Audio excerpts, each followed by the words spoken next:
जम्मू कश्मीर विधानसभा चुनाव में मतदान की प्रक्रिया पूरी हो गई है। अब इंतजार है तो 8 अक्टूबर को आने वाले चुनाव नतीजों का।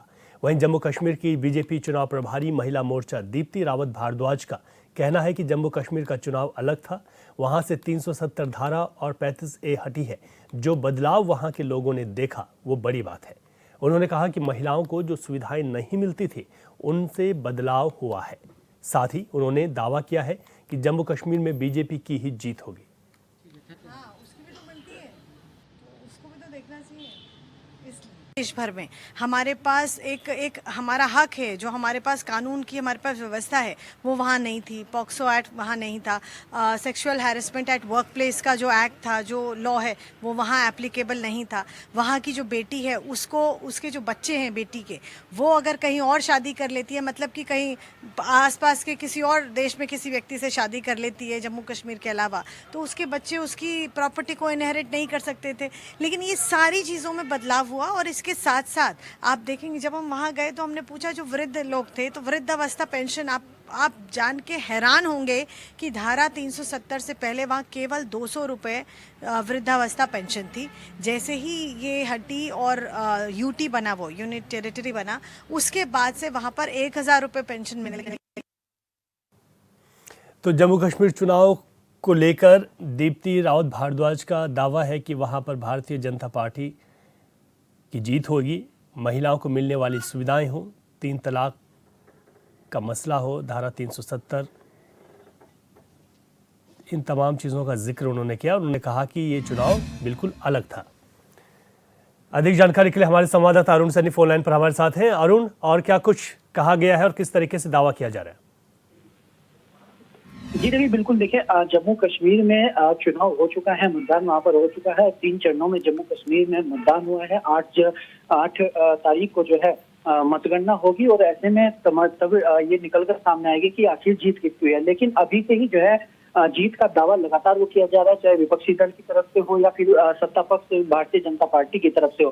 भारतीय जनता पार्टी की तरफ से जम्मू कश्मीर में चुनाव प्रभारी महिला मोर्चा की बनाई गई दीप्ति रावत भारद्वाज, उन्होंने जीत का दावा किया। उन्होंने कहा है कि जब से 370 वहां से हटी है तब से कई विकास कार्य जो है जम्मू कश्मीर में हुए हैं, चाहे कानून बनाने की बात हो या सुरक्षा व्यवस्था हो। इस तरीके की चीजें भी उन्होंने बताई हैं कि वो चीजें वहां पर हुई हैं। और ऐसे में जिस तरीके से इस बार भी भारतीय जनता पार्टी अपने मैनिफेस्टो में तमाम चीजें जो है वहां पर लेकर गई, सुरक्षा व्यवस्था को लेकर या नौकरियों को लेकर, तो उन्होंने कहा कि भारतीय जनता पार्टी की अगर सरकार वहां पर बनती है तो एक अथक विकास हो सकेगा, जिस तरीके से विकास के कार्य वहां पर चल रहे हैं। साथ ही साथ उन्होंने कहा है कि जम्मू कश्मीर की जनता भारतीय जनता पार्टी के साथ है और जब से 370 हटी है तब से जम्मू कश्मीर की जनता अधिक सुरक्षा जो है वहां पर सुरक्षित महसूस कर रही है। तो ऐसे में भारतीय जनता पार्टी की सरकार जम्मू कश्मीर में बनेगी। लेकिन जनता किसके सर पर ताज सजाएगी, इसके लिए अभी इंतजार करना होगा। और 8 तारीख को ही तमाम पत्ते खुलेंगे कि आखिर जम्मू कश्मीर की जनता ने किसके सर पर ताज सजाने का काम किया है। बिल्कुल, बहुत शुक्रिया अरुण तमाम जानकारी के लिए आपका।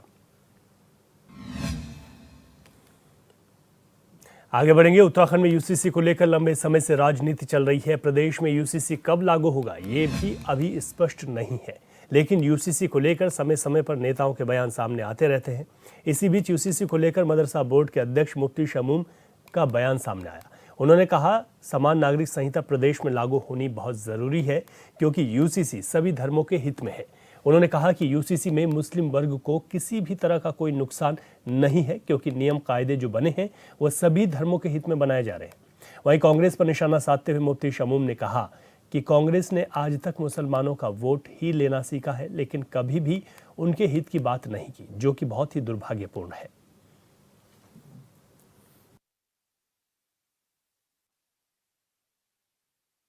देखिए, 60 साल से मुसलमानों को खास तौर से कांग्रेस ने सिर्फ वोट बैंक बनाए रखा और उनके अनपढ़ होने का फायदा उठाया और उन्हें लिखने पढ़ने नहीं दिया, यानी मुख्य धारा से उन्हें मेन स्ट्रीम से काटा। उनका उद्देश्य यही था कि ताकि मुसलमान इस लायक न रहें कि वो अपने अच्छे और बुरे को पहचानें। मैं आज ये कह सकता हूँ कि यूसीसी किसी भी धर्म के खिलाफ नहीं है और इस्लाम के भी नहीं है। यूसीसी का एक भी कानून किसी भी धर्म से नहीं टकराता है, इस्लाम से भी नहीं टकराता है और मुसलमानों को इसका कोई नुकसान नहीं है। मैं ये बात कह सकता हूं कि कुप्रथाओं पर अंकुश लगेगा, महिलाओं को सम्मान मिलेगा, बराबरी मिलेगी। यूसीसी से कोई नुकसान किसी भी समुदाय का नहीं। आए दिन सोशल मीडिया पर कई तरीके के वीडियो वायरल होते हैं। उन्हीं वीडियो के जरिए कई शरारती तत्व माहौल खराब करने की कोशिश करते हैं, जिन पर कार्रवाई करने के लिए अब पुलिस की सख्त नजर आ रही है। देहरादून के एसएसपी अजय सिंह का कहना है कि कुछ समय से ऐसा देखने में आया है कि किसी धर्म पर आधारित कोई भी मामला आता है तो लोग धार्मिक रूप से आवेश में आकर अपनी प्रतिक्रिया देना शुरू कर देते हैं। एसएसपी ने उन्हीं लोगों से अपील की है कि अगर कोई ऐसा मामला आता है तो पुलिस उस पर अपना काम कर रही है। किसी को भी खबरों की एवज में माहौल ख़राब करने की कोई ज़रूरत नहीं है, और अगर किसी भी तरीके से कोई भी ऐसे मामलों में पकड़ा जाता है तो उस पर कड़ी कार्रवाई की जाएगी।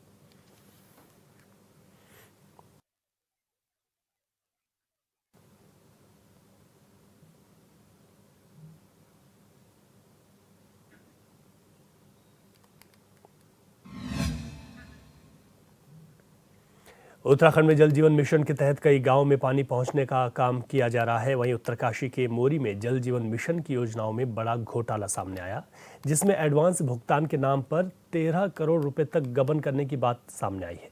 बताया जा रहा है कि ठेकेदारों को एडवांस बांटे गए 57 करोड़ में 13 करोड़ का हिसाब नहीं मिल रहा। वहीं इस घपले के बाद कांग्रेस ने सरकार को घेरना शुरू कर दिया। कांग्रेस प्रदेश महामंत्री नवीन जोशी का कहना है कि जीरो टॉलरेंस की बात करने वाली बीजेपी सरकार के कार्यकाल में भ्रष्टाचार के कई मामले सामने आए। उन्होंने कहा कि सरकार को इस मामले की जांच करानी चाहिए, क्योंकि इस मामले में अकेला एक व्यक्ति शामिल नहीं हो सकता।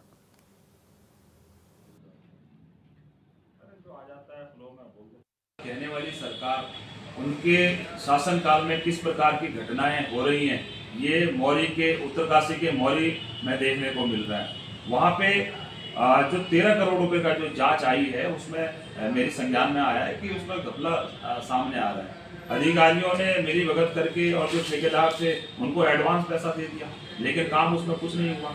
उसकी जांच आई है तो निश्चित तौर से सरकार को इसमें संज्ञान लेना चाहिए। जो इसमें संलिप्त है, ये एक आदमी के कहने से काम नहीं हो सकता। ये संलिप्तता है कई सफेद को। कांग्रेस महानगर अध्यक्ष मुशर्रफ हुसैन और वार्ड नंबर 12 की पूर्व पार्षद रूपी सैफी और पूर्व पार्षद अब्दुल कादिर के संयुक्त नेतृत्व में नगर के समस्त कांग्रेसी कार्यकर्ताओं ने लक्ष्मीपुर पट्टी क्षेत्र के सैकड़ों लोगों की मांग को लेकर सिंचाई विभाग के अधिशासी अभियंता की अनुपस्थिति में मुख्य प्रशासनिक अधिकारी आर.के. भारती को ज्ञापन सौंपा। साथ ही मांग की है कि विभाग पिछले 17 वर्ष पहले बनी पुरानी पूर्णतः क्षतिग्रस्त सड़क का निर्माण कार्य नहीं कर रहा है, जिस कारण से वहां की लगभग 50,000 की आबादी पूरी तरह से प्रभावित हो रही है। राहगीरों के लाखों रुपए के वाहन बर्बाद हो चुके हैं और उस रोड पर लोगों के व्यापार भी बिल्कुल खत्म होने के कगार पर है।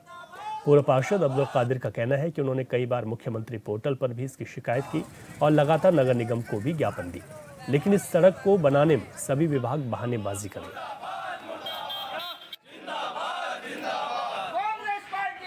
उस ज्ञापन के तहत सभी लोगों की मांग है कि ढेला नदी पर पिचिंग का कार्य कराया जाए और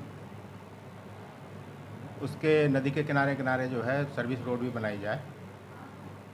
तो इस संबंध में ये कहना है कि अभी वर्षा काल में जो है कुछ जो अति महत्वपूर्ण जगह थी वहाँ पर पिचिंग का काम कराने की कार्रवाई की गई थी, क्योंकि बाढ़ का पानी नदी में बहुत ज़्यादा था, जिस कारण पिचिंग कराई गई पिचिंग जो है वो पूरी तरह टिक नहीं पाई और वहाँ जो है उसमें मरम्मत की आवश्यकता है और दूसरी कुछ पिचिंग कराने के लिए इनकी मांग भी है। तो इस पर एस्टिमेट बना करके कार्रवाई जो है की जाएगी। लक्ष्मीपुर माइनर को लेकर के भी जो है यहाँ पे सड़क तो निर्माण, लक्ष्मीपुर माइनर में जो है सड़क के निर्माण का कार्य जो है प्रारंभ हो चुका है और उस पर जो है तेज़ी से काम चल रहा है। कांग्रेस की एक ऐसी मांग है जिसमें हर एक जनता जुड़ी हुई है, जनता से जुड़ी हुई मांग है।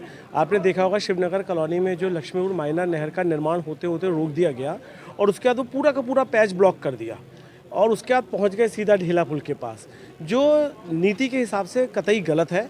हम लोगों की मांग है जिस प्रकार से एक प्रॉपर काम चलता हुआ आ रहा था वो मांग प्रॉपर काम होना चाहिए। मजरा रोड पे यदि आप पूरा नाला शहर के नाले से कनेक्ट नाला है जुड़ता हुआ आता है तो पूरी तरीके से गंदगी से पटा हुआ है। उस दिन नौशाद भाई जो हमारे वहाँ के पार्षद हैं उनके साथ हम सब लोग MNA से मिले थे रोड के लिए और नाले की सफाई के लिए, लेकिन दोनों कार्य आज तक नहीं हुए हैं। लक्ष्मीपुर मायना नहर के लिए भी मांग है कि शिवनगर से जैसा चला था, शहर से होता हुआ, मजरा से होता हुआ, कॉर्बेट होटल से होता हुआ ढेला पुल की तरफ जाए, और जो एक प्रोसीजर है सही कार्य का, वो कार्य सिंचाई विभाग द्वारा और सरकार के द्वारा किया जाना चाहिए।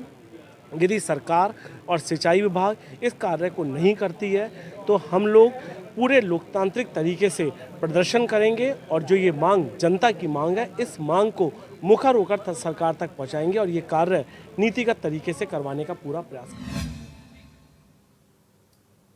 और यहां रुकेंगे एक छोटे से ब्रेक के लिए, खबरें जारी हैं। ब्रेक के बाद आपका स्वागत है। विकासनगर में जन संघर्ष मोर्चा अध्यक्ष रघुनाथ सिंह नेगी ने प्रेस कॉन्फ्रेंस को संबोधित किया। उन्होंने कहा कि विकासनगर के डाक पत्थर बैराज से लेकर ढालीपुर कुलहाल विद्युत गृह तक शक्ति नहर पर बने पुलों के निरीक्षण में चौंकाने वाला खुलासा हुआ है। रिपोर्ट में पुलों के पिलर्स में क्रैक, बेरिंग का जीर्णोशीर्ण होना और रोलर बेरिंगों में के मिस अलाइंड होने की बात सामने आई है, जो कि एक चिंता का विषय है। उन्होंने बताया कि पुलों की दयनीय हालत को देखते हुए जनसंघर्ष मोर्चा ने ऊर्जा सचिव को ज्ञापन सौंपकर मामले की गंभीरता से जांच कराने की मांग की है। साथ ही जल्द नए पुलों के निर्माण का भी आग्रह किया। भारत सरकार की जो संस्था है केंद्र, दरअसल उसमें भी लगातार चले, आपने देखा होगा जो डाकपत्थर बैराज के समीप एक बैरियर लगा है, उसमें भारी वाहनों की आवाजाही बंद हुई है, जो हमारा हेड रेगुलेटर पुल है। और लेकिन ये जो और पुल है उनके बारे में बिल्कुल उदासीनता ये बरत रहे थे। अभी हम इसका इंतजार करें तो जो भारत सरकार की जो रिपोर्ट है केंद्रीय सड़क अनुसंधान संस्थान की, उसकी रिपोर्ट आ गई। निश्चित तौर पर बहुत जल्द जनता के सामने इसके परिणाम आएंगे और जनता को भी इनसे निजात मिलेगी जो रात दिन लगातार।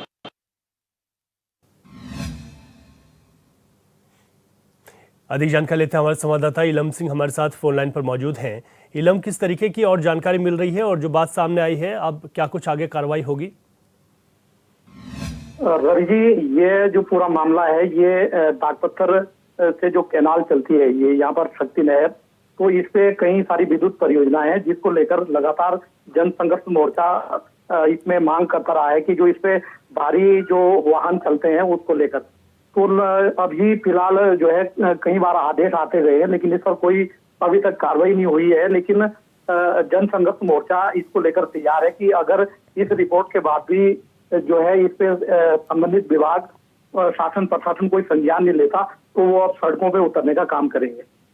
ठीक है, और यहाँ पर अब देखना होगा कि किस तरीके से जन संघर्ष मोर्चा की जो बातें हैं उस पर क्या कुछ एक्शन शासन प्रशासन द्वारा लिया जाता है। बहुत शुक्रिया इलम, आपका तमाम जानकारी के लिए। वहीं हल्द्वानी के एमबीपीजी कॉलेज की 24वीं महिला एनसीसी बटालियन की 6 छात्राओं को सम्मानित किया गया है। यह सम्मान मिलिट्री हॉस्पिटल की तरफ से दिया गया। बता दें कि छात्राओं को अल्मोड़ा में लगे हॉस्पिटल कैंप में उत्कृष्ट कार्य करने के लिए सम्मानित किया गया। वहीं छात्राओं की उपलब्धि पर कॉलेज के प्राचार्य ने कहा कि एनसीसी की छात्राओं को सम्मान मिलने से कॉलेज का गौरव बढ़ा है। रानीखेत में लगा था जिसमें हमारे कॉलेज की 24 हमने हाल ही में 23 सितंबर से 4 अक्टूबर में हमने मिलिट्री हॉस्पिटल रानीखेत में कैंप किया, जो कि हमें बताता है कि हमें किस तरह से फर्स्ट एड देना है लोगों को, और हमें कई सारी चीज़ें सीखने को मिला। और हम सारे जितने भी वहाँ कैडेट्स आए थे वो अलग अलग यूनिट से आए थे, और आगे जाके हम ये लोगों को भी सिखा सके कि कैसे फर्स्ट एड देना है और हम कैसे लोगों को हेल्प कर सके, ताकि आने वाले टाइम पे ये बहुत हेल्पफुल हो सबके लिए। और हमें बहुत कुछ सीखने को मिला। यूके बटालियन से टोटल 4 कैडेट्स गए थे, जिसमें हमारा लास्ट दिन टेस्ट हुआ और हम सब बहुत अच्छे नंबरों से पास हुए हैं। और मैं अपनी मैम को और सबको थैंक यू बोलना चाहूँगी कि हमें इतना अच्छा मौका दिया वहाँ जाने का। और मिलिट्री हॉस्पिटल एक बहुत अच्छा हॉस्पिटल है और कैंप भी बहुत अच्छा है कि बच्चों को बहुत कुछ सीखने को मिल सकता है। इससे लगभग इसमें 35-40 बच्चे 60 बच्चे गए थे, और उसमें से 4 बच्चों ने वहाँ पर अपना विशेष प्रदर्शन किया गया है, जिसमें भावना दानू है और वंदना भट्ट है, ज्योति वल्दिया है और संजना सुयाल है। इन चारों बच्चों ने वहाँ पर कंपटीशन दिया और अव्वल मार्क्स पाकर ये हमारे महाविद्यालय का नाम इन बच्चों ने रोकिया गया। ये मिलिट्री हॉस्पिटल रानीखेत के द्वारा ये कैंप आयोजित किया गया था, जिसमें बच्चों को सारे हॉस्पिटल्स के बारे में हल्द्वानी के राजकीय मोतीराम बाबू विद्या महाविद्यालय के लैब टेक्नीशियनों ने अपनी 3 सूत्रीय मांगों को लेकर 1 दिवसीय कार्य बहिष्कार किया। उन्होंने मांग की है कि उन्हें कॉलेज में नियमित किया जाए और वेतन में 2400 का ग्रेड पे लागू किया जाए। साथ ही चेतावनी दी है कि अगर उनकी मांगें पूरी नहीं की जाती तो पूर्ण रूप से कार्य बहिष्कार करेंगे। वहीं लैब टेक्नीशियनों के कार्य बहिष्कार पर कॉलेज प्राचार्य का कहना है कि जो भी मांगे हैं वो शासन को भेज दी गई हैं।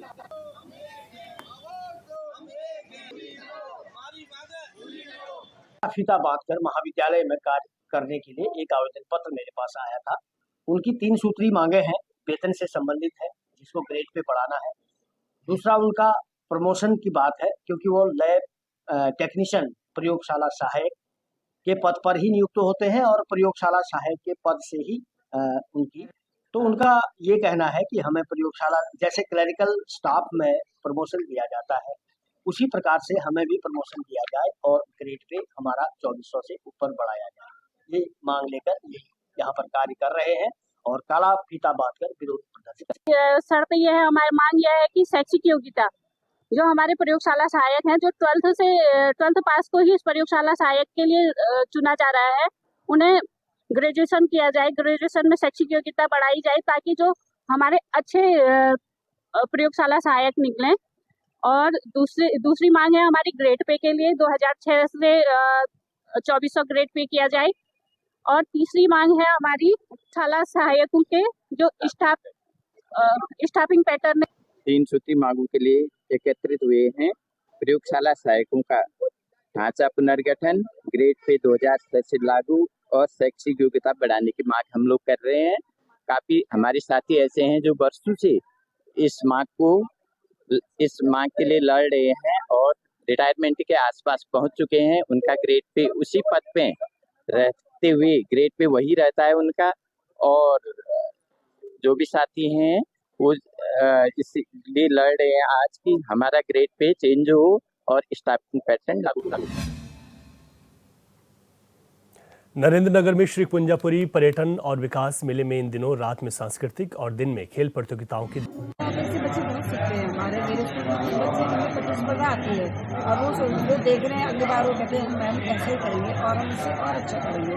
तो हमें अपने बच्चों को प्रतियोगिता में भाग कराना चाहिए, इससे बच्चे आगे बढ़ते हैं, उनमें अनुशासन भी रहता है और वो उनमें टीम भावना का भी विकास होता है। बच्चे टीम वर्क करते हैं तो उनमें टीम भावना का भी विकास होता है, मानसिक शारीरिक सभी तरह का विकास होता है। अलग अलग जो भी कल्चर होते हैं ऐसे हमें मतलब विभिन्न ऐसे हमें अपने विद्यालयों से अपने सांस्कृतिक प्रोग्राम लाने चाहिए जिनकी वजह से हम बहुत आगे जा सकते हैं जीवन में। जैसे यहाँ पे बहुत सारे बच्चे खेल कूद में भी बहुत ज़्यादा आगे मतलब बहुत आगे तक गए हैं जिनकी वजह से उनका जीवन भी सुधर रहा है। तो मैं तो यही कहना चाहूँगी कि हमें लोगों को देख के प्रेरित होना चाहिए कि वो कैसे अपने आप को अपनी प्रस्तुति देते हैं मंच पर। हमारे लिए बहुत प्रेरणादायक है क्योंकि इस मेले में कई स्कूल जो है हमारे सामने आकर सभी प्रतिभाग करते हैं, उनसे हमें कई संस्कृतियाँ कई चीज़ें सीखने को मिलती हैं। मुझे तो पूरा भरोसा है कि हमारे स्कूल भी आगे अच्छा करेगा क्योंकि सभी स्कूल इतना अच्छा कर रहे हैं, तो उन्होंने इतना अच्छा किया है कि आते हैं तो हम हर साल कुछ सीख के जाते हैं। हम पिछली बार गए थे तो हमें कई बच्चों को प्रोग्राम दिखा, यहाँ राजस्थानी, गढ़वाली, तो बाहर के मतलब कुछ अच्छे प्रोग्राम, बहुत सारे अच्छे प्रोग्राम आते हैं और हम ये हमेशा पॉजिटिव थिंग सोच के आते हैं कि हम अच्छा ही करेंगे। हम जब कभी भी स्टेज में अगर हम जाएँ तो हॉपलेस नहीं होना चाहिए। अगर हम हॉपलेस होंगे तो सबसे मतलब वो जा जाता है, डाउन चल जाता है। अगर हम अपने पे पॉजिटिव रखेंगे तभी हम आगे होते हैं। और मुझे यहाँ जितनी बार मैं यहाँ आई मुझे उतनी बार यहाँ सीखी। और उत्तराखंड की खबरों के इस बुलेटिन में अभी के लिए इतना ही। खबरों से अपडेट रहें और देखते रहें HNN 24/7। इजाजत दीजिए, नमस्कार।